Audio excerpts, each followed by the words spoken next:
আচ্ছা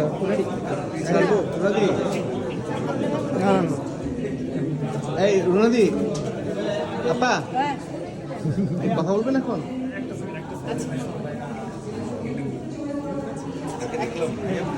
কথা বলবেন? একটু একটু করে বলে দেন তাহলে।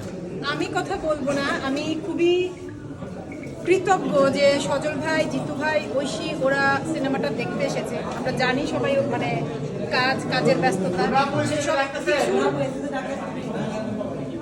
মধ্যেও যে ওরা এসেছে আমার কৃতজ্ঞতা, ধন্যবাদ। আরেকটা কথা এর মধ্যে আমি অনেকবার বলেছি, এই সিনেমাতে তৌফিক ভাইয়ের সাথে আমার কোনো পরিচয় ছিল না, আমাকে কাস্ট করেছে, কাস্টের মূল হোতা এই ব্যক্তি। হ্যাঁ, চলো যাই আমরা দেখি। এবার একটু জায়গা দাও, তোমরা মাঝখান দিয়ে চলে যাও। এবার একটু জায়গা